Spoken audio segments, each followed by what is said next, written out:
And then just the other side of that is understanding, but there's this whole other side of positive energy, which happiness, joy, empowerment, whatever that neurochemical cocktail is, but that when you're on that side, your immune system is more likely to function well. Like, is that just sort of bringing it down to like a really base level? Is that sort of one of the big choices?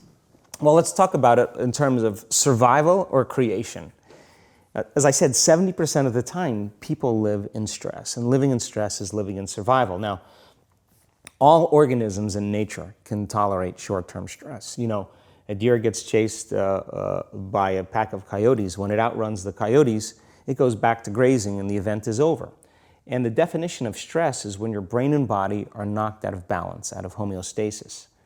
The stress response is what the body innately does to return itself back to order.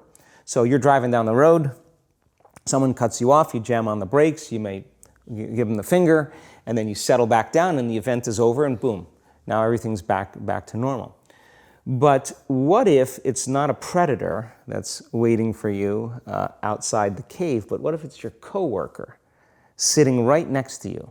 And all day long, you're turning on those chemicals because they're pushing all your emotional buttons.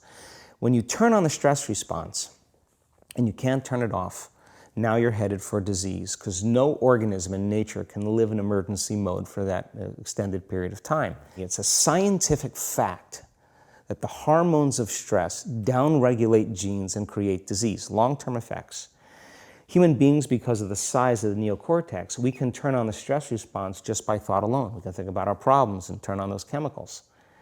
That means then our thoughts could make us sick.